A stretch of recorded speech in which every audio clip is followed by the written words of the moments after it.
bagaimana sih menghidupkan kota melalui festival. Mungkin untuk kita bisa berdiskusi lebih lanjut terkait itu, saya ingin menanyakan satu pertanyaan dasar kepada para pembicara kita. Kalau kita ingin mengimajinasikan tentang kota, itu sebaiknya bagaimana kita mengimajinasikan tentang kota? Mulai dari mana? Apakah kota itu adalah tentang sebuah ruang yang kita maknai sebagai kalau mungkin kita itu menganggap kota itu adalah tempat yang ada mallnya atau tempat yang ada bioskopnya. Cuman kalau kita konteksnya di Singaraja sendiri, gimana sih kita membangun imajinasi tentang kota? Mungkin boleh dari Pak Ole dulu. Imajinasi tentang kota tentu berbeda-beda ya. Kota itu sejak dulu itu pasti diidentikan dengan urban, ya urban, dan perubahan itu terjadi mulai dari kota. Desa-desa itu belakangan. Ada dengan ayam goreng Amerika gitu, pasti dia ke kota pertama terus baru ke desa. Artinya perubahan-perubahan itu terjadi sebenarnya di kota. Di kota itu pusat kegiatan gitu, pusat kegiatan. Artinya kalau tidak ramai ya tidak kota gitu kan, tidak ramai tidak kota. Bayangan kita tuh sangat ramai. Tapi setiap kota memiliki riwayat tersendiri untuk menjadi kota gitu. Ada kota yang terdiri dari desa-desa gitu. Artinya desa-desa dulu termasuk misalnya sebuah desa-desa berpemukiman banyak terus jadi ramai karena di situ terus di situ ada kantor pemerintahan, ada pusat ekonomi, ada macam-macam. Jadinya desa-desa itu adalah jadi kota, jadi ramai gitu. Ada kota yang sejak awal dibangun sebagai kota gitu. Misalnya kalau ada program LC gitu misalnya, seperti yang dilakukan Indonesia itu membangun ibu kota ke Kalimantan itu salah satunya. Sebuah daerah disulap langsung menjadi kota gitu.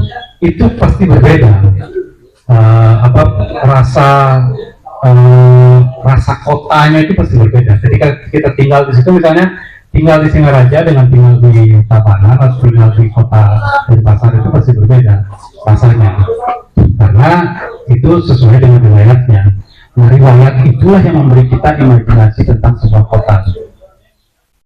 Riwayat Singaraja, kalau kita tahu sedikit-sedikit, bahwa Singaraja itu dibangun dari kota sebagai kota kolonial, itu sempat menjadi ibu kota pemerintahan kolonial, ibu kota Sunda kecil, Bali jadi NTT.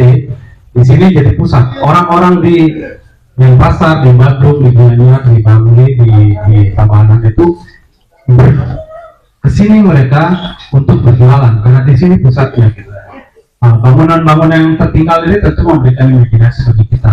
Imajinasi itu seperti apa? Kita membayangkan kota kolonial itu seperti apa. Datang dulu ada kantor bupati di sini, ada belanja orang berbahasa Belanda pertama, terus ada mobil baru sedikit-sedikit, mobil yang kita bayangkan dengan mobil kayak di film-film itu, mobil jeep gitu kan, semacam itu, dan kita bayangkan ada dokter, kita bayangkan ada macam-macam. Itu imajinasi kita. Nah, kalau kita berimajinasi seperti itu juga sekarang, itu masuk ke dalam seluruh alih wahana ciri-ciri dari karya-karya kreatif kita, termasuk salah satunya adalah arsitektur. Ada orang yang sangat kangen, aku ingin rumah ini jangan dibongkar ya, jangan ini sangat kolonial gitu. Karena cuma kita datang ke sini tuh imajinasi kita yang datang, imajinasi sebuah kota itu kayak gini, kita duduk bersama-sama, kerikil, tidak ada sekat, bukan keramik, bukan marmer, bukan apa. Kalau kita ke mall itu kan berbeda. Itu mall itu datang belakangan dan membentuk kota nyawa kota menjadi baru gitu, menjadi perubahan-perubahan gitu. Tapi banyak orang yang mempertahankan imajinasinya tentang kota tua gitu, kota tua yang ramai. Kalau nggak sekarang itu di arsitektur itu orang sengaja bikin rumah dengan arsitektur kolonial gitu, jendelanya seperti itu, ada apa istilahnya Juli? Tralis ya, ada tralis gitu, ada trali yang bunga-bunga yang seperti itu, terus nanti tehelnya seperti ini, yang ada yang ada bunga-bunga yang seperti itu, orang mempertahankan itu. Jadinya imajinasi kita membangun karya-karya kita berikutnya gitu. Jadinya karya, kalau orang arsitek yang tinggal di Singaraja akan berbeda seorang arsitek yang tinggal di New York itu misalnya, sangat jauh gitu kan. Nah, itu baru arsitek. Kalau orang melukis juga seperti itu, imajinasinya terbawa. Jadinya kota dibangun dengan imajinasi kita, dan kita yang membangun itu, kita mencari itu. Kenapa orang ke Jakarta ini? Mungkin karena menikmati ini, bukan ke mall kan? Ke mall kan berbeda gitu. Nah, itulah yang sekarang menjadi benturan-benturan kebijakan pemerintah, benturan kebijakan ekonomi, benturan dari keinginan pengusaha, benturan dari itu terjadi kota itu di dalamnya itu terjadi benturan-benturan imajinasi seperti itu. Ada orang mengimajinasikan Singaraja bisa menjadi New York, gedung tinggi, ada ayam goreng di mana-mana, ada mall di mana-mana, ada bioskop, lampu di mana-mana gitu kan. Bukan bodong-bodong ya. Lampu yang kita bayangkan kita sebuah kota itu seperti Singapura gitu. Gedung tinggi, terus ada jendela-jendela yang keluar cahayanya, kotak-kotak cahaya itu ada. Kita membayangkan New York. Ada orang yang ingin, karena punya imajinasi seperti itu, ingin membangun Singaraja seperti itu gitu. Dan kalau ada bangunan baru, ada mall baru, orang semua bersorak-sorai Singaraja akan maju gitu kan. Baru bangunannya saja, karena imajinasi kita tentang kemajuan adalah seperti itu gitu. Kalau imajinasi kemajuan kita tentang memelihara artefak-artefak kuno, karena itu menjadi riwayat, menjadi sejarah, bercerita banyak tentang sebuah kota, ada orang yang mempertahankan itu gitu. Kota dibangun dengan imajinasi seperti itu. Pemerintah punya imajinasi sendiri tentang membangun kota gitu. Karena di situ berkaitan dengan kepentingan-kepentingan, misalnya meningkatkan PAD, pendapatan asli daerah, meningkatkan pajak, retribusi gitu. Orang-orang seperti kita tuh kepentingan kita menikmati suasana yang enak, yang bagus sesuai dengan imajinasi kita gitu. Semua itu membentuk sebuah kota. Nah, mana yang lebih kuat? Apakah kita ini yang menginginkan seperti ini yang lebih kuat, itu yang akan bertahan gitu. Tapi kalau misalnya suatu kali ada kekuatan kapital yang lebih besar, tiba-tiba ada orang yang mau mall gitu kan, mall di setiap sudut itu ada mall gede-gede gitu. Misalnya seperti itulah kota kita akan jadinya. Imajinasi kita yang bukan kota seperti itu, kita bisa jadi apa? Jadi tidak nyaman. Makanya seperti itulah orang bisa pindah-pindah kota gitu. Ada orang ini ngomongin Singaraja Literary Festival, ada orang misalnya dari Jogja, dari Bandung ke sini, ketika melihat Singaraja, ada Bali yang seperti ini ya gitu kan. Itu karena kalau ngomongin Bali di luar itu ya seperti Kuto, seperti Sanur, seperti Denpasar, seperti Ubud, seperti itu bayangan mereka tentang Bali. Ketika mereka ke sini, ada Bali seperti ini ya di sini. Nah, persoalannya sekarang apakah imajinasi orang-orang seperti itu yang kenyamanan seperti itu yang kita pertahankan, atau kita menjadikan kota yang sama seperti orang-orang lain gitu.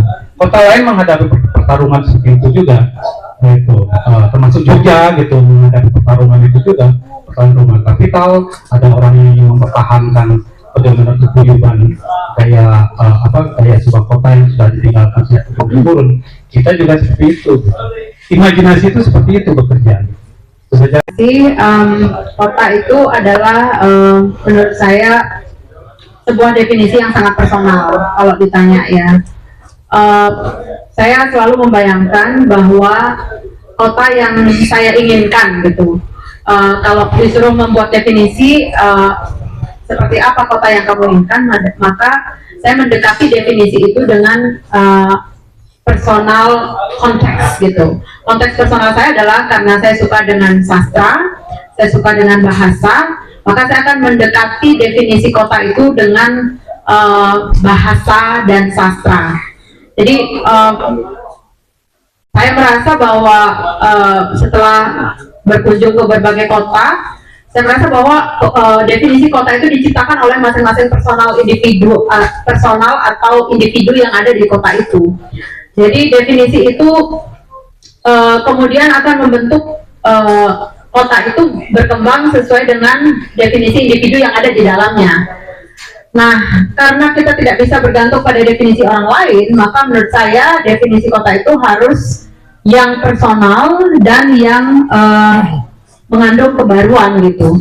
Nah, di Singaraja menurut saya, karena saya telah membandingkan Singaraja dengan kota-kota lain dan saya tetap mengidolakan Singaraja ya, dibanding misalnya kalau saya ke Belanda, ke Prancis atau ke Cina, saya tetap merindukan Singaraja. Apa sih sebenarnya yang membuat Singaraja tuh hebat banget di mata saya? Itu karena Singaraja memiliki hal lain yang tidak dimiliki oleh kota-kota lain. Jadi Singaraja itu menawarkan sebuah sebuah kenangan yang kalau kita tuliskan itu nggak ada habisnya gitu.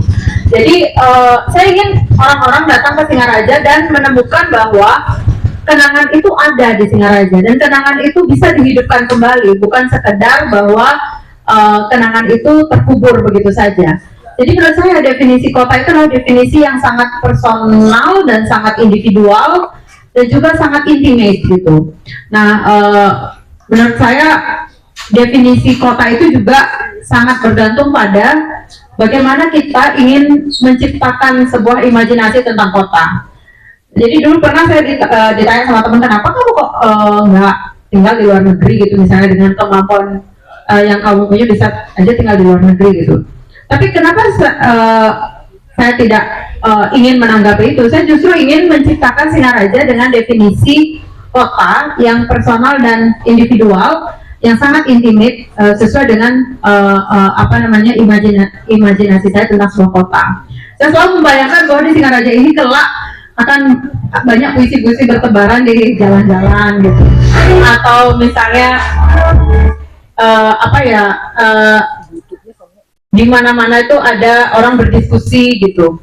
Meskipun ya saat ini Singaraja sudah mulai seperti itu ya, meskipun tidak sebanyak itu karena belum banyak orang yang berdiskusi juga gitu. Buktinya pada saat kita sekarang berdiskusi tiba-tiba sepi ya, mungkin takut sama orang diskusi. Tapi memang faktanya adalah tidak banyak orang ingin mendengar pikiran orang lain. Itu adalah salah satu ciri kota itu malas berpikir. Nah, di dalam rangka mencegah kemalasan berpikir orang-orang di kota itu, orang-orang yang berpikir tentang orang-orang yang malas berpikir di kota itu harus menciptakan sebuah kebiasaan agar orang-orang di kota itu bisa mulai berpikir, agar tidak dia malas berpikir. Harus secepat itu berpikir untuk sebuah kota yang malas berpikir. Nah, Singaraja kalau tidak dibangunkan kemalasan berpikir, maka akan seterusnya menjadi kota yang malas berpikir. Nah, ini adalah sebuah ketakutan saya gitu. Saya tidak mau Singaraja itu tertidur dan menjadi kota yang malas berpikir. Sehingga karena saya secara keilmuan saya adalah bahasa dan sastra, saya ingin sekali menyumbangkan kontribusi kepada kota ini melalui Singaraja Literary Festival kemudian gitu. Nah, itu yang mendasari bahwa SLF itu lahir gitu, bahwa definisi kota itu harus diperbaharui gitu. Tidak ada kota yang berkembang tanpa definisi baru gitu. Nah, jadi orang-orang seperti saya dan Pak Ole juga yang mendukung, termasuk Cotek dan Dinda juga memiliki keyakinan bahwa one day Singaraja is a thinking or mindful city. It's not a lazy city. It's not a lazy town. Itu adalah perjuangan yang sangat sulit ya. 17 tahun saya dan Ole misalnya membangun Mahima untuk menciptakan kota yang berpikir. The fact that now masih banyak orang yang malas berpikir dan tidak berani berpikir, itu adalah sebuah indikasi bahwa Singaraja tidak siap berpikir. Dan kalau ini dibiarkan terus-menerus, maka Singaraja akan tinggal menjadi sebuah nama. It's only a name, gitu. Ya itulah mungkin kira-kira. Kalau saya mulai mengimajinasikan kota itu ketika mulai dengan Singaraja menonton nih gitu, akhirnya masuk ke ruang film dan lain sebagainya. Sebelumnya nggak punya tentang imajinasi tentang kota ini kayak gimana, ya flat aja. Mungkin ya yang kita tahu hanya pengetahuan dasar gitu, yang misalnya pernah jadi ibu kota dan lain sebagainya gitu. Coba dan lain sebagainya, rata-rata pasti orang akan bicara tentang itu. Tapi akhirnya ketika bicara ketika saya agak serius di film gitu, dan beberapa teman-teman super beberapa teman-teman juga gitu, akhirnya mulai punya tentang imajinasi tentang kota gitu, bahwa yang salah satu diinginkan adalah kota yang nyaman gitu. Nyaman secara ya, nyaman untuk kita berpikir, nyaman untuk kita ngobrol, nyaman untuk kita melakukan apapun dan lain sebagainya gitu. Dan ketika bicara tentang bagaimana hal-hal terkait dengan film gitu, misalnya kota ini pernah besar gitu hitungannya, bahwa bagaimana ekosistemnya hidup gitu. Terus membuat film pertama gitu adalah orang Buleleng gitu, Agung Begitisna, terus ada bioskop dan lain sebagainya lah gitu. Artinya pernah ada ekosistem film yang hidup di Buleleng gitu. Dan ya belakangan ini akhirnya jadi mungkin mundur gitu. Harapannya adalah itu, sehingga aku di Singaraja menonton dan berpikirnya adalah bagaimana menciptakan kota ini, kota yang nyaman untuk kita produksian, untuk berpikir, ngobrol dan sebagainya. Akhirnya bicara tentang bagaimana menghidupkan ekosistem film itu sendiri gitu. Kalau Sonia tadi bilang bahwa secara personal adalah sastra gitu, dan kalau aku ya akhirnya akan bicara tentang bagaimana Buleleng ini menjadi nyaman untuk orang syuting gitu. Karena akhirnya kita akan bicara tentang apakah ketika nyaman untuk orang syuting akan menghidupkan kota ini, sangat gitu. Karena kita bisa mencontoh Thailand itu dalam setahun lebih dari 100 film dibuat di Thailand, film Eropa ya, yang setnya adalah tropis. Itu pilihannya Thailand saat ini, bukan Indonesia gitu. Karena Thailand bisa menyiapkan semuanya gitu. Akhirnya bayangin aja gitu, satu film panjang biasanya produksiannya bisa lebih dari 10 M gitu, untuk dia saat di lokasi aja ya, bukan yang lain-lainnya gitu. Ada 100 film yang diproduksi di Thailand dalam setahun, artinya segitu akan ada pemutaran uang. Terus itu juga banyak orang yang akan, ketika mereka ketemu dengan ruang profesionalnya ya, akan melahirkan, akan mendorong orang-orang untuk tumbuh menjadi filmmaker yang bagus gitu. Karena ekosistemnya terbentuk, jadi semua orang tahu bagaimana kerja profesionalnya, bagaimana kerja secara saya bukan bilang independen ya, saya ngomong kerja budayaannya gitu. Akhirnya bagaimana merekam sebuah kota dan lain sebagainya, itu terjadi gitu. Dan itu yang membuat akhirnya aku di Singaraja menonton akhirnya berpikir mengimajinasikan kota ini adalah menjadi kota yang nyaman untuk semua hal. Mumpung belum, misalnya kalau misalnya kita ke Denpasar gitu, janganlah jauh-jauh gitu, misalnya membandingkan dengan kota-kota yang cukup kredit lainnya gitu. Saya ke Denpasar gitu, sudah ketika keluar dari hotel gitu, ketemu macet itu udah emosi gitu. Dan bisa membayangkan gimana nih kehidupan orang-orang di sini ya gitu. Jadi kalau di sosial media akhirnya ada orang ribut, kesenggol dikit, lari, mobilnya dihancurin dan sebagainya. Karena sepadat itu kondisinya, trafiknya gitu. Ketika balik ke Singaraja, ini kayaknya memang hidupku di sini nih, kenyamanannya ada di sini gitu. Nah, sebelum kita ada di posisi itu gitu, kayak sekarang aja nih kita udah mulai pasti akan ngeluh ketika arus lalu lintas diarahkan di sini nih, macet dan sebagainya. Kok gini kotaku, karena apa ya gitu. Nah kan tidak itu yang kita inginkan sebenarnya gitu. Akhirnya bagaimana kota ini tetap sunyi gitu, tapi secara ekonominya bertumbuh, orang-orangnya bertumbuh dan lain sebagainya. Itu aja sih kalau menurutku tentang kota ini gitu. Mana peran festival untuk membentuk imajinasi tentang kota itu? Apa yang diwujudkan, berupaya untuk diwujudkan di dalam festival untuk mengkoneksikan elemen-elemen kebudayaan itu di dalam festival? Mungkin boleh dari Bu Sonia dulu. Menurut saya festival itu adalah kesempatan kita untuk membuat gagasan itu berbicara di ruang-ruang yang lebih luas gitu. Biasanya kalau kita sebagai penulis atau pendidik, saya sebagai dosen atau sebagai peneliti, gagasan itu memang ada, tetapi dia dalam bentuk yang sangat apa ya, yang sangat khusus audiensnya gitu. Tetapi dalam konteks festival, gagasan-gagasan itu dipentaskan, dibicarakan, diuji kembali, dipertanyakan, direinterpretasi, direimajinasikan, dan dipertanyakan kembali gitu.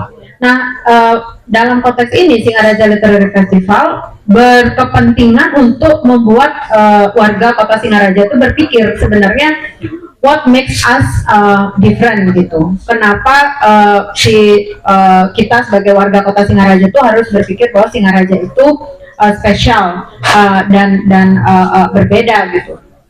Karena hanya dengan perbedaan itulah kita itu ada gitu. Kita tidak ada kalau kita sama gitu. Kita ada kalau kita berbeda.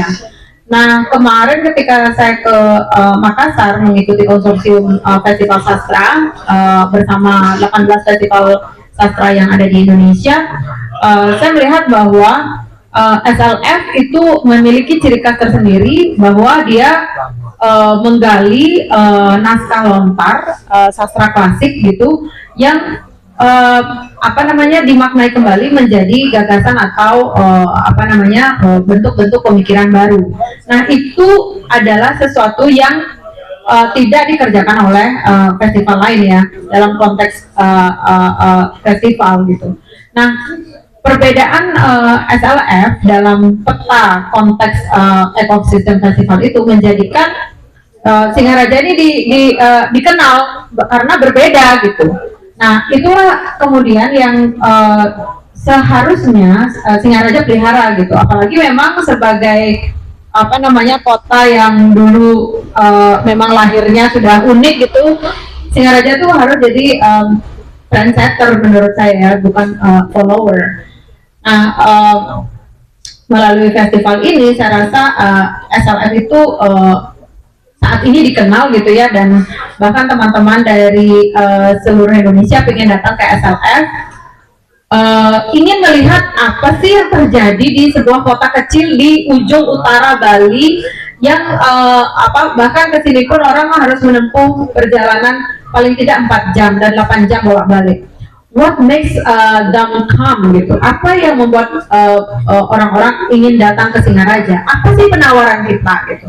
Jadi menurut saya sebuah kota kalau dia memiliki penawaran baru unik, orang akan datang ke sana gitu.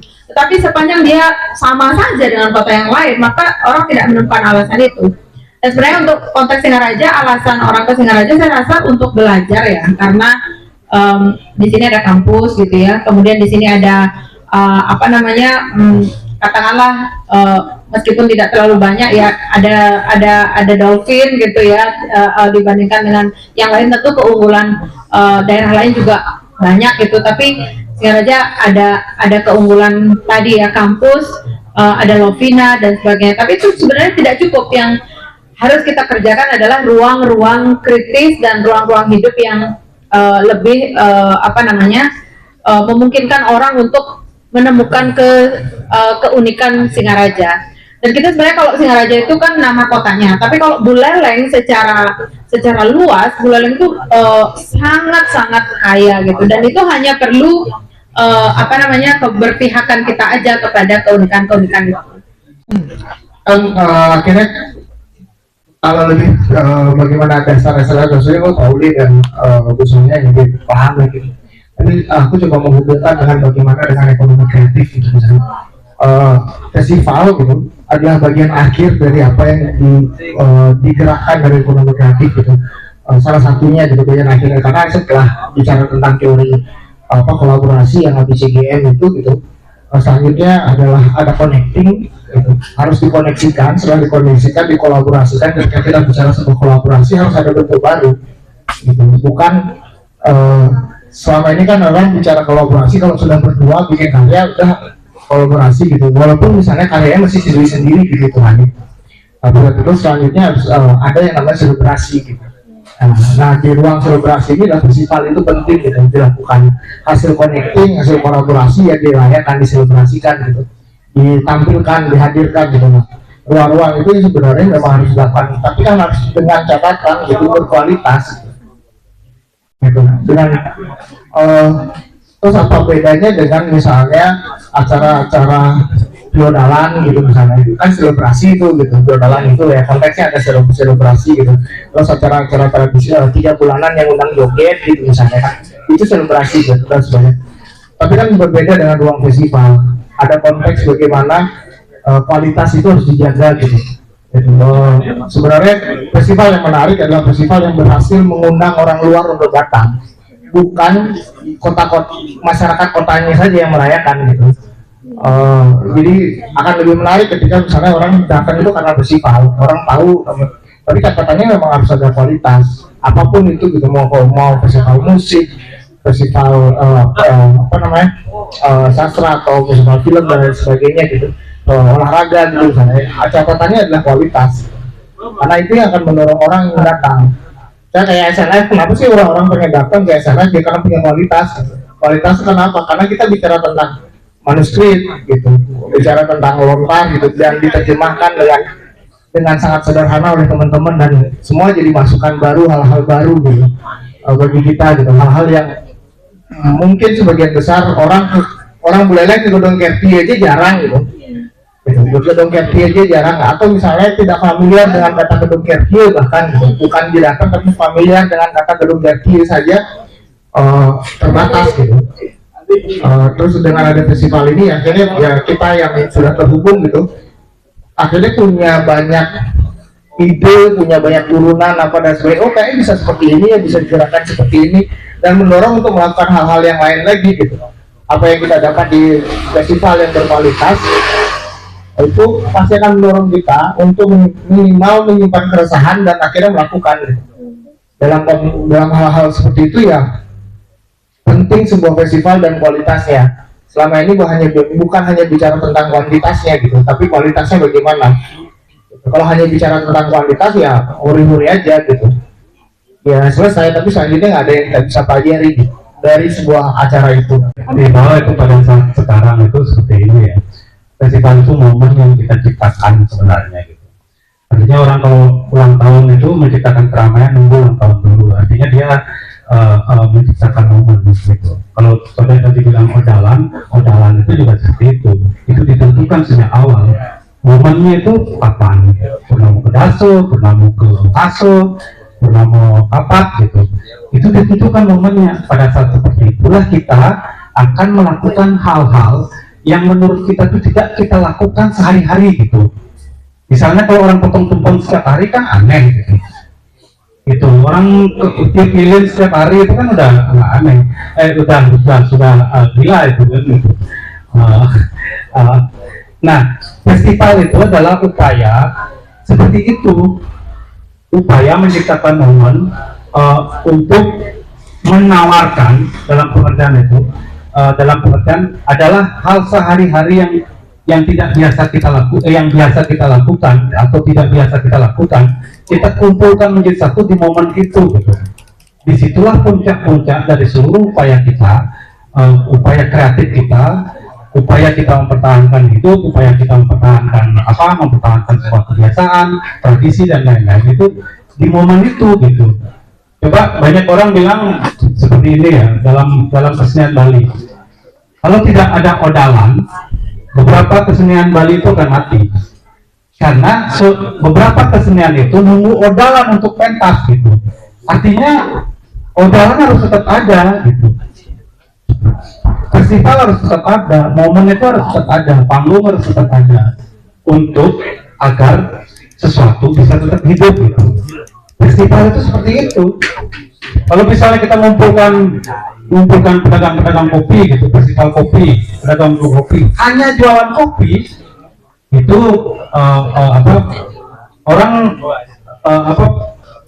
orang akan menganggap itu adalah pasar kopi gitu kan. Tapi kalau di dalamnya juga kita memperkenalkan sesuatu, wah disinilah saatnya. Kalau misalnya yang memperkenalkan sendiri, yang lain memperkenalkan sendiri, kan tidak terkumpul orang-orang untuk mendengarkan itu, tidak ada momen untuk mendengarkan itu secara serius, secara khusus menyediakan waktu untuk mendengarkan orang tentang memperkenalkan kopi. Tapi kalau kita kumpulkan, yang kumpulkan seluruh kopi, kita kumpulkan ke taman kota, terus sama-sama jualan kopi, itu kan menciptakan pasar aja gitu sebenarnya. Tapi disebut festival juga boleh, gitu kan biasa orang menyebut festival kopi, padahal itu cuma jualan kopi. Tapi pada saat itu misalnya, pada saat itulah seseorang ingin menikmati, pada saat itu ada kopi yang ada di kopi di seluruh Nusantara akan diperkenalkan oleh ini. Akan di situ akan dibicarakan tentang sejarah kopi di Singaraja. Pada saat itu akan ada hal-hal sesuatu yang tidak kita ketahui tentang kopi gitu misalnya. Saat itulah nanti Dekak yang membongkar resepnya tentang bikin kopi gitu. Misalnya seperti itu momen-momen yang diciptakan orang akan datang pada saat itu. Itulah festival sebenarnya. Kita menciptakan momen itu etalase dari seluruh produk. Misalnya Buleleng pernah bikin Buleleng festival gitu, dan sekarang sudah mau bikin juga. Konsepnya sejak awal sebenarnya orang yang tidak bisa ke Tejo Kulo gitu menonton sesuatu atau membeli menggo gitu misalnya ke Tejo Kulo, kita bikin etalase di festival ini. Kita orang Denpasar datang ke sini, aku sebenarnya ingin menikmati ingin menggo, banyak orang yang cerita soal menggo, apa sih menggo itu gitu. Tapi kalau mereka sehari-hari tiba-tiba cari menggo ke Tejo Kulo, orang berpikir beberapa kali, 1000 kali mungkin berpikir, kalau memang tidak kebetulan orang sedang ke situ. Tapi kalau kita bikinkan festival, orang akan datang ke situ untuk mengetahui gitu, mengetahui kekayaan kita yang tersebar di seluruh Buleleng ini. Kita kumpulkan, cukup datang ke festival, kamu akan tahu apa yang dimiliki oleh Buleleng, apa kekayaan apa yang ada di Buleleng. Kamu tidak perlu ke Lemuke untuk lihat kopinya, kamu tidak perlu ke ke Grogga, kamu tidak perlu ke ini, cukup ke sini aja dulu. Itu etalase gitu. Etalase untuk memperkenalkan kekayaan kita gitu. Itu persoalan masalah membeli, orang membeli atau tidak membeli itu persoalan lain gitu. Tapi kan orang salah itu seperti ini, apa yang laris itu yang dijual festivalnya, jadi nggak jelas konsepnya seperti apa gitu. Orang sedang senang kuliner seperti ini, kuliner ini ada orang sedang orang sedang suka belaganjur, sekarang anak-anak muda tuh suka belaganjur, tiba-tiba di festival itu ada belaganjur untuk mendatangkan orang banyak gitu. Itu konsep-konsep yang selama ini perlu kita pertimbangkan gitu. Artinya gini, kalau ada konsep pasar, apa yang orang sukai kita ciptakan gitu. Festival itu apa yang ingin kita bangun di kota ini, itu yang orang-orang harus lihat gitu. Kita harus memaksa dalam tanda kutip, harus merangsang, inilah kekayaanmu di Buleleng, kamu harus lihat ini gitu. Bukan berarti ketika orang senang musik yang baru gitu misalnya, tiba-tiba kita bikin itu cuman ingin melepaskan haus orang-orang gitu sebenarnya. Ketika orang perlu air, kita jualan air gitu kan, itu sama aja konsepnya gitu. Tapi kalau misalnya kita ada air yang bagus ini loh, ada air yang bisa ini herbal yang bisa membuat kamu menjadi seperti ini, kita harus paksa dalam pengertian lewat festival itu memberikan konsep-konsep, memberikan pengetahuan bahwa ini bagus untuk kamu, harus minum ini gitu. Di festival itulah yang kita pakai untuk memperkenalkan hal-hal seperti itu gitu. Tapi kalau misalnya orang perlu air terus kita bikin festival air, ya biasa aja itu gitu. Orang suka makan lawar, kita bikin festival lawar, ya biasa saja gitu. Seperti itu. Tapi kalau kita ingin memperkenalkan sesuatu, kita lewat festival dengan segala narasi yang kita bangun untuk membuat orang jadi menyukai itu gitu. Artinya di dalamnya ada perjuangan, ada pergerakan untuk membuat untuk membangun kota ini seperti apa yang kita imajinasikan, yang kita inginkan gitu. Tapi keinginan kita juga harus bagus gitu. Di situ digodok konsep-konsep untuk pembangunan festival ini, dampaknya seperti apa gitu. Kalau kita bangun festival seperti ini, orang menjadi tahu bahwa di Buleleng ada tukang gamelan gitu selama ini. Atau kita bikin festival pertanian, ternyata di Buleleng ada pusat pembibitan gitu misalnya. Setelah itu orang akan datang langsung ke tempat pembibitan itu, tapi di festival itu narasinya kita kumpulkan, kita pilih orang-orang untuk membicarakannya, kita pilih orang-orang untuk dalam tanda kutip itu memperkenalkan, mempromosikan kekayaan kita di festival tempatnya itu gitu. Karena di situ momen yang kita bikin untuk agar orang-orang bisa berkumpul gitu. Apa yang kemudian membedakan SLF dengan festival-festival kebudayaan yang sudah ada di Bali? Ambil mic. Sangat Bulfest itu di awal saya yang menginisiasi sama Pak Uli. Ya, itu penting juga dicatat. Dan waktu itu saya membayangkan Bulfest adalah sebuah festival kebudayaan yang merangkum kebudayaan yang ada di Buleleng gitu. Misalnya dari arsitektur, musik, sastra. Jadi itu memang besar banget gitu cita-citanya waktu itu. Nah, kemudian terjadi pergeseran pergeseran visi gitu ketika setahun kami menginisiasi tahun pertama maksudnya, kemudian tahun kedua semakin tipis visinya, dan tahun ketiga dan berikutnya visinya makin kabur gitu. Jadi kami juga lepas saja karena itu adalah sudah tidak visi sama lagi. Akan tetapi di SLF kemudian kami sangat dekat dengan visi kami, yaitu sastra. Jadi sebelum kami memikirkan membuat festival apa, kami tuh memiliki sebuah pertimbangan khusus yang sangat personal, yang sangat individual gitu, bahwa festival ini adalah festival sastra. Dia bukan festival kebudayaan secara besar, tapi adalah festival sastra. Jadi dia disebut literary festival. But what kind of literary festival? Because every country has literary festival. Jadi di mana-mana ada festival sastra. But keunikan Singaraja Literary Festival adalah bahwa dia mengambil lontar sebagai soul dari sastranya. Kenapa lontar? Karena kita punya gudang lontar atau perpustakaan lontar terbesar, yaitu Gedong Kirti. Nah, yang menggerakkan kita juga membahas lontar adalah bahwa ada sebuah rasa miris bahwa orang-orang yang belajar lontar itu harus ke Eropa, ke Belanda, Prancis, Jerman. Sekarang teman-teman kami itu kayak Gunayase, Dharma Putra, kemudian Charma Citrawati, itu ke Eropa belajar lontar. Padahal lontar itu punya kita. Jadi mimpinya adalah kapan orang seluruh dunia berbondong-bondong belajar lontar ke rumahnya. Jadi so we have to be our own host. Kita harus menjadi tuan rumah si lontar itu. Tapi kenyataannya adalah tidak terjadi seperti itu. Kitalah yang belajar ke Belanda, ke Jerman, ke Prancis untuk belajar sesuatu yang kita punya, gitu. Nah kemudian saya belajar juga bahwa festival itu tidak perlu besar, tapi perlu punya visi. Jadi bukan masalah quantity, it's not about the numbers, tapi about bagaimana kita akan membawa festival ini jauh ke depan dan selamanya. Lalu saya dan Pak Ule berpikir kami berdua itu dilahirkan dari sastra. Jadi mulailah dengan apa yang kamu cintai, maka itu akan panjang usia. Kalau kamu hanya mengejar fame atau ketenaran atau numbers, keviralan, ketenaran dan keviralan yang sekarang menjadi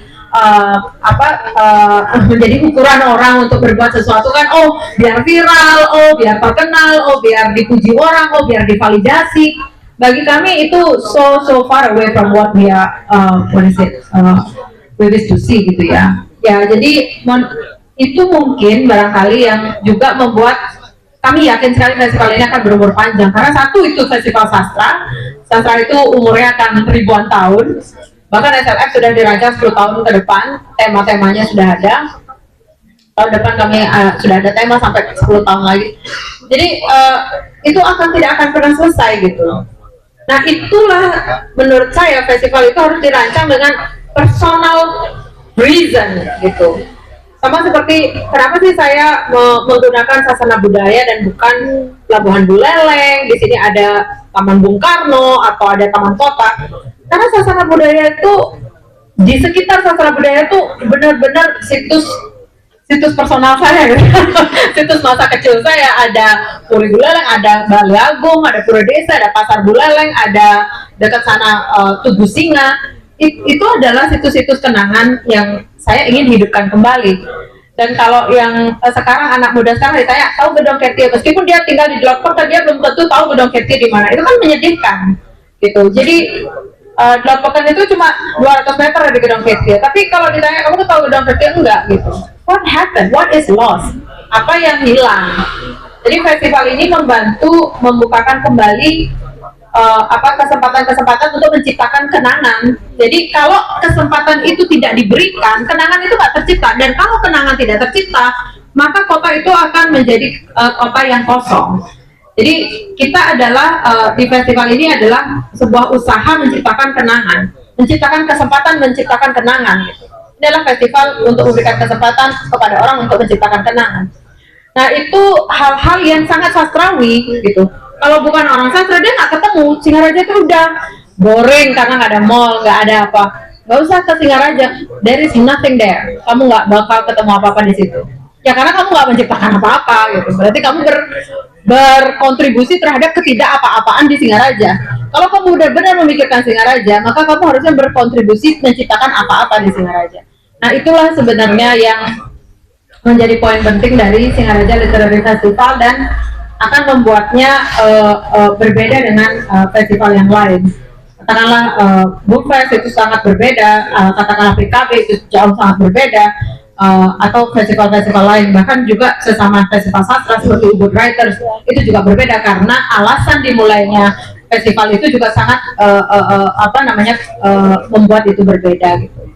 Misalnya Ubud dia lebih ke pariwisata karena memang untuk mengatasi lesunya pariwisata ketika bom Bali. Jadi kesejarahan, personal konteks itu sangat menentukan bagaimana kita menciptakan festival. Sebenarnya saya juga menciptakan SLF itu karena belajar dari kegagalan membuat Bookfest dulu karena maunya terlalu gede. Inginnya kayak semua dibikin, tapi it's not working that way gitu. Jadi saya di SLF ini membuat yang lebih personal dan sangat intimate dan sangat panjang masa depan. Berpikir yang salah, tapi bukan berarti festival itu tidak perlu ramai gitu kan itu. Tapi kalau sejak awal kita berpikir bahwa itu harus ada kerumunan yang banyak, kita akan menciptakan hal-hal yang dikerumuni gitu. Bola adil misalnya diciptakan dikerumuni gitu kan itu. Artinya seperti itu kalau kita berpikirnya sejak awal berpikir bahwa kita membuat kerumunan. Kalau membuat kerumunan kita akan membuat atau memamerkan hal-hal yang bisa dikerumuni orang banyak gitu. Itu pikiran yang salah, tapi jangan salah, bukan berarti festival itu sepi, nggak seperti itu gitu kan itu. Artinya kalau rame, dia efektif ramenya gitu. Artinya kalau orang pameran arsitektur gitu, orang-orang arsitek yang datang dan rame dan orang berdiskusi tentang arsitek gitu. Jadinya kalau orang lain yang datang ke situ tidak mendapatkan apa-apa, dia bisa tidak datang, itu nggak apa-apa gitu. Artinya kita tidak harus mengumpulkan semua orang, mengumpulkan massa, bukan seperti itu. Kalau massa itu artinya semua orang, apapun profesinya itu disebut massa. Itu kalau kampanye ya seperti itu. Tapi kalau bikin festival ya nggak seperti itu. Tapi kan dasar berpikir bikin festival itu kebanyakan dasar pikirannya adalah kampanye gitu, kampanye politik gitu kan. Itu salah satunya yang sering membuat festival itu jadi gagal gitu. Nah kalau membedakan SLF gitu, Singaraja Literary Festival itu sudah pasti itu tidak bakal ramai, seperti seramai PKB gitu. Nggak bisa itu. Artinya kalau kita bisa punya kekuasaan yang sangat besar gitu, misalnya untuk mengumpulkan orang, datanglah ke SLF seluruh PNS di Pemkab Buleleng gitu, kita absen untuk datang gitu, murid-murid kita absen untuk datang, semua absen untuk datang, festival itu akan jadi kacau gitu. karena dia seperti apa, seperti bango yang tersesat di pohon beringin gitu.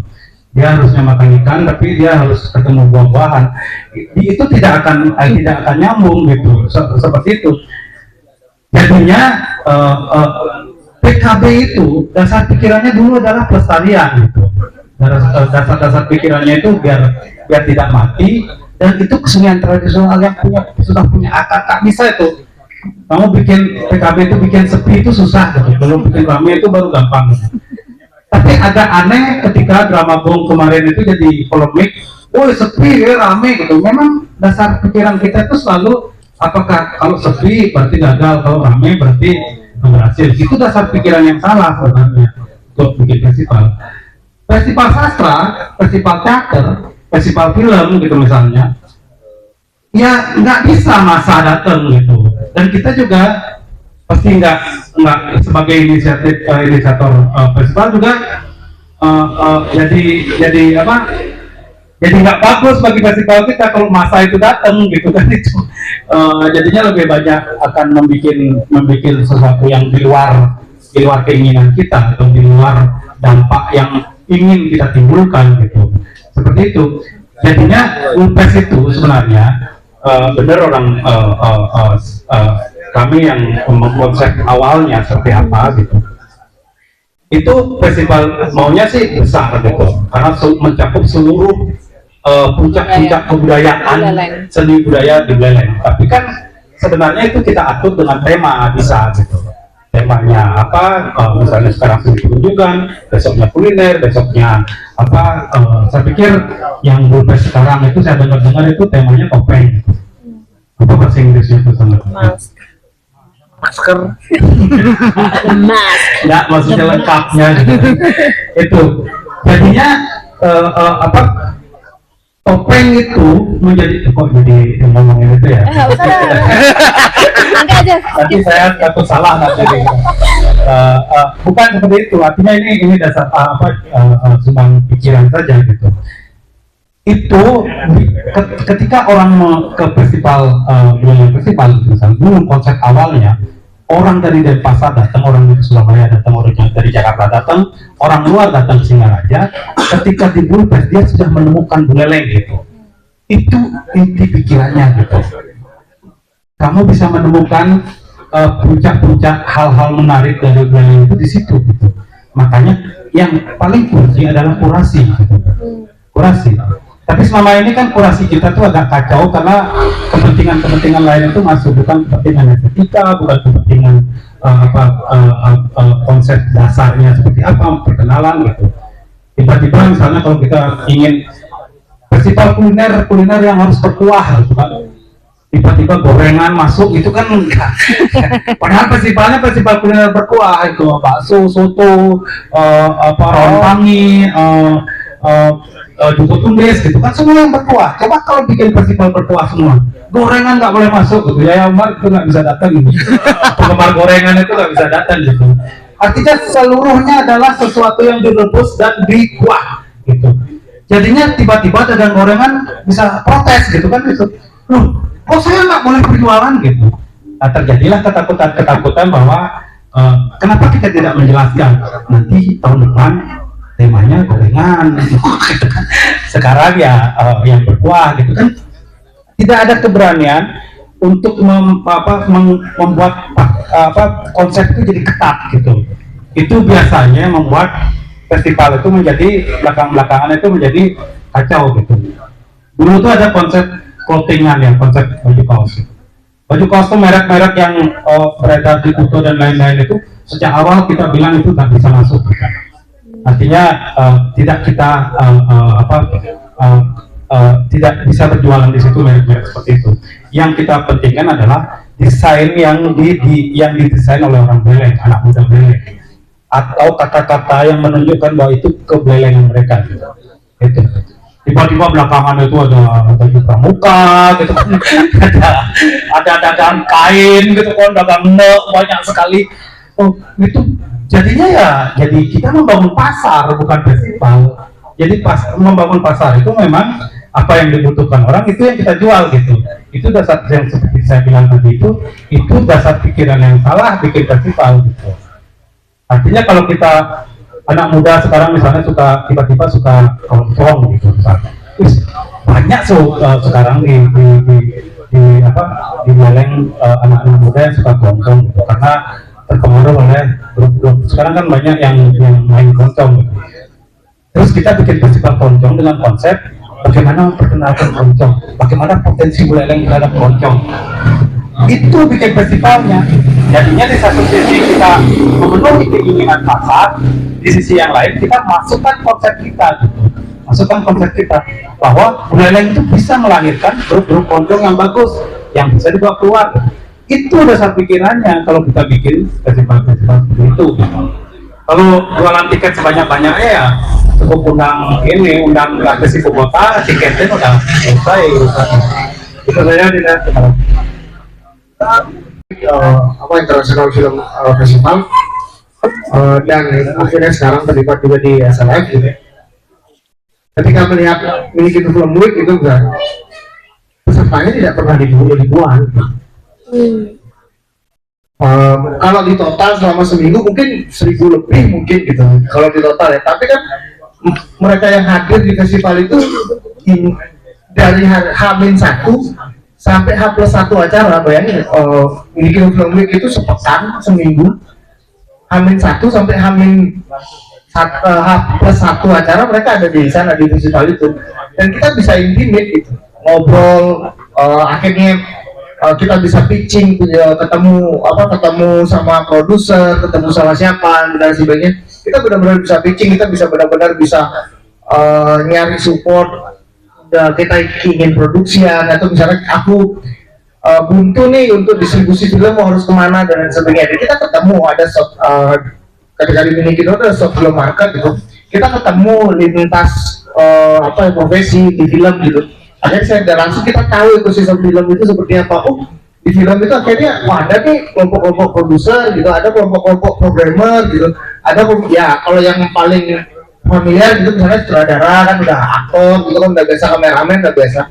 Ada nih kelompok-kelompok penyelenggara festival gitu misalnya. Akhirnya kita ketemu dengan ruang-ruang itu gitu. Dan kalau bicara kualitas adalah aku lebih secara pribadi gitu lebih menyenangi festival-festival yang seperti itu gitu, karena kita bisa ikatannya bisa panjang, ikatannya bisa sampai 2 tahun, 3 tahun atau 4 tahun gitu. Ketika misalnya kita ketemu sekarang terus akhirnya kita nggak komunikasi lewat sosial media dan lain sebagainya, tapi ketika misalnya saya atau dia ini datang lagi ke tempat yang sama gitu, udah langsung hello aja gitu, artinya kan pertemanannya jadi panjang ya, keterhubungannya kita jadi makin panjang gitu, dan pasti akan membuat kita semakin bertumbuh tentang apa yang kita senangi gitu. Misalnya kalau kita melihat SLM gitu, walaupun saya sibuk di tim produksi gitu kan, tapi kan belajar bahwa saya tahun lalu gitu misalnya bagaimana teater pojok memberikan pengetahuan tentang audio gitu, dan bagaimana caramu untuk menaklukkan sebuah ruangan gitu dengan sound gitu. Jadi audiensmu tidak distract oleh gangguan kanan kiri, jalan dan lain sebagainya. Nah itu kan pengetahuan yang bisa aku dapat gitu dari festival itu gitu. Ruang-ruang itu. Jadi ketika bicara SLF gitu, ya nggak banyak, tapi kalau kamu serius itu dari hari pertama sampai hari terakhir, aku yakin pintar jadinya. Mungkin enggak itu karena dikepung sama orang berdiskusi gimana dalam satu sesi ada dalam 1 jam gitu, jam misalnya dari jam 10 sampai jam 12 kamu dikepung oleh 4 panel diskusi gitu, kamu bisa bingung milihnya yang mana mau yang mana gitu. Kayak gitu sih ketika aku bicara tentang ruang festival ya gitu. Bagaimana kemudian dari Bu Sonia, dari Pak Oleh, dan mungkin juga dari Kak Cote memastikan bahwa apa yang terjadi di dalam festival selama 3 hari itu tidak berhenti di 3 hari itu, tidak berhenti di festival, tapi juga bagaimana dampaknya ke ekosistem kebudayaan lebih luas di Kota Singaraja. Silakan. Saya duluan dulu ya, sebelum ditenggelamkan nanti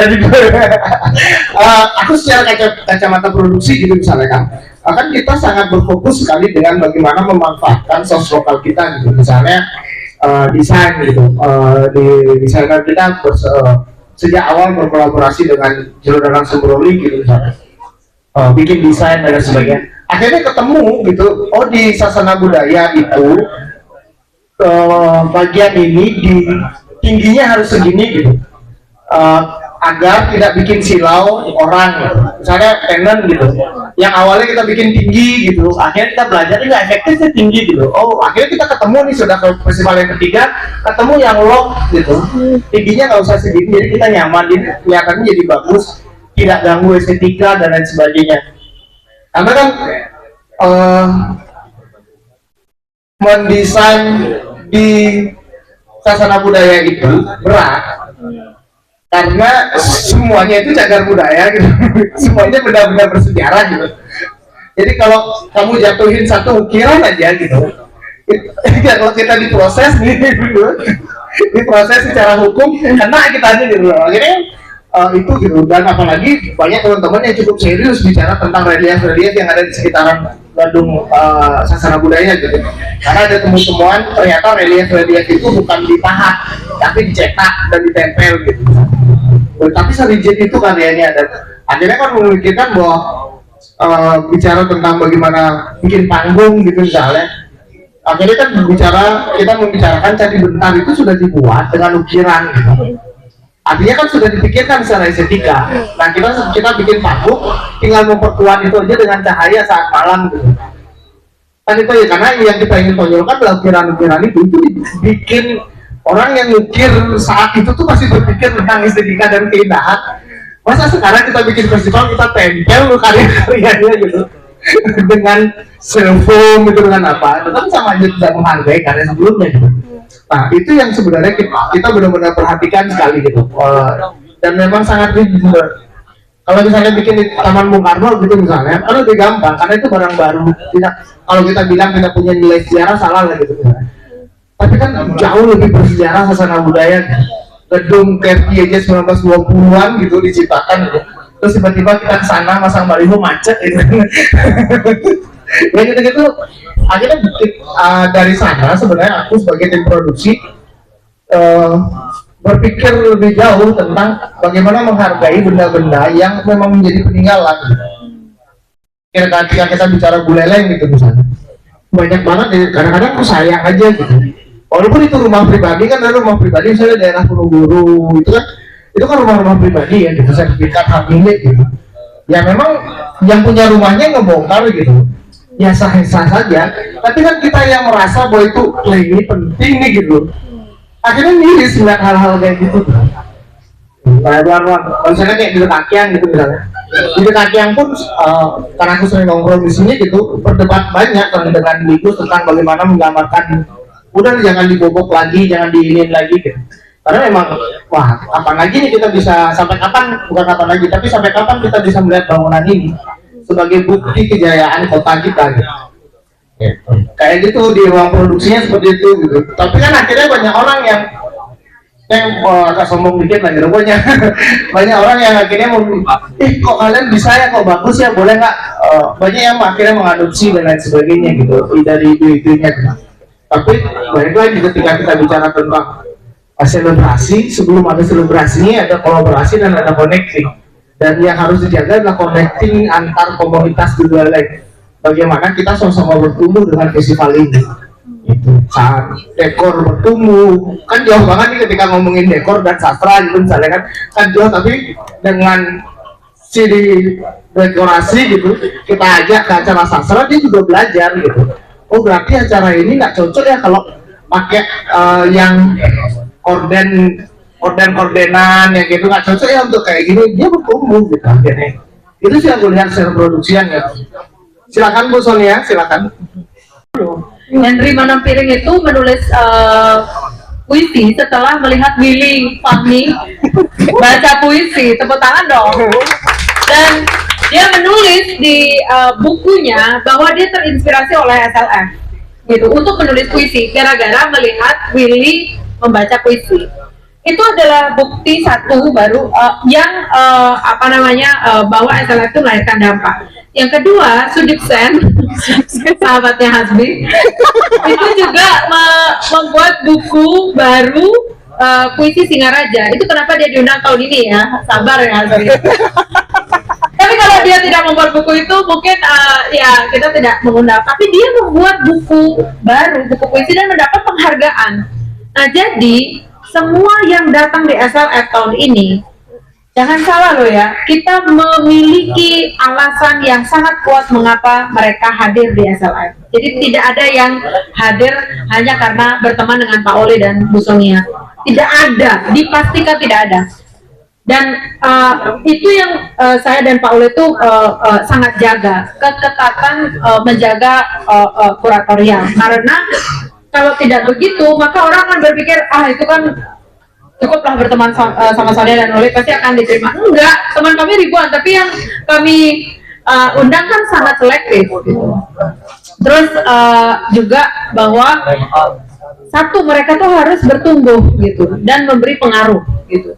Jadi pertumbuhannya itu signifikan, seperti katakanlah kita mengundang Di lagi tahun ini ya, Di Lestari. Tapi saya melihat seorang Di itu menulis cerpen tanpa rencana itu sebagai sebuah metode baru. Bertumbuh dia secara metode. Kalau melihat Di ya, Di yang sangat terstruktur kemudian sangat terencana, tiba-tiba membuat buku tanpa rencana, keluar dari metode yang dulu. Jadi saya bisa menjelaskan kenapa teman-teman meskipun di mungkin kok dia lagi itu enggak, ini ada alasan, ada kurasinya, dia ada pertumbuhan. Kemudian kalau melihat SLF saat ini, dia juga mampu menggerakkan teman-teman di Asia Pacific Writers and Translators. Jadi hubungannya secara global, dia bisa menggerakkan penulis-penulis Asia Pasifik yang tahun lalu datang ke SLF dan tahun ini sangat ingin datang ke SLF. Misalnya Joseph Collins dan Inderjit Mani, saya ketemu mereka di Chiang Mai ketika menulis ketika memutar film Swaswi SLF tahun lalu. Dia bilang, saya kayaknya mau datang ke festivalmu, kayak menarik banget apa yang kamu lakukan gitu. Jadi menurut saya dampak itu sudah terjadi gitu di SLF dan tahun ini banyak sekali orang-orang yang ingin datang ke SLF dan semoga dampaknya juga semakin besar di tahun-tahun berikutnya. Oke, kalau bicara keterpengaruhan itu sebenarnya kita sudah ukur sejak awal. Tapi seperti itulah sebenarnya orang bikin festival gitu. Agar festival yang diukur itu adalah tingkat keterbelanjaan UMKM atau tingkat keterbelanjaan. Misalnya festival ini uang beredar 2 miliar gitu. Ya nggak apa-apa itu diumumkan, itu juga salah satu indikasi bahwa festival jadi berhasil.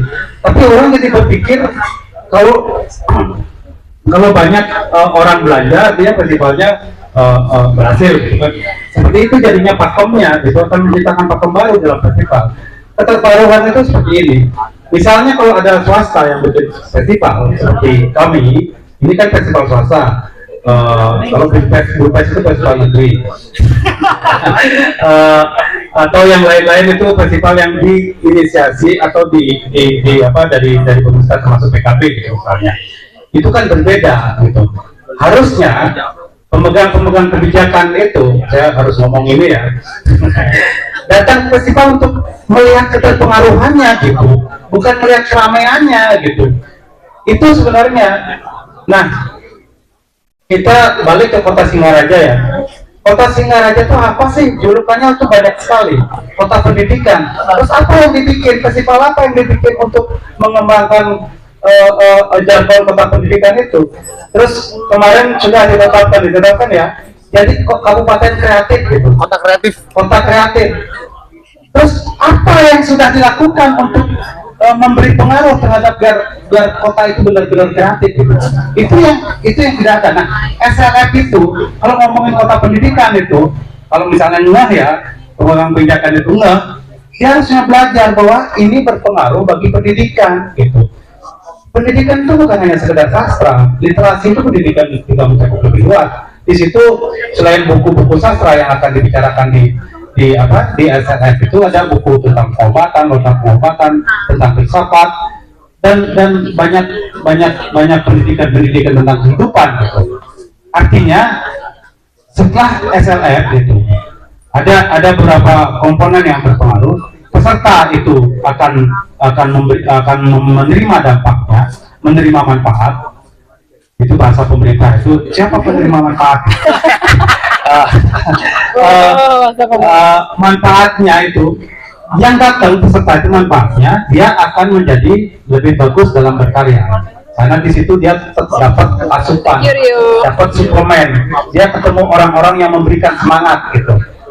Kalian kalau datang ke situ tidak apa baru-baru bisa menulis puisi gitu misalnya, ketemu di situ ada An Mansur, ada apa Esa Tegar Putra, ada beberapa penyair yang lain. Ketika kita ketemu dia,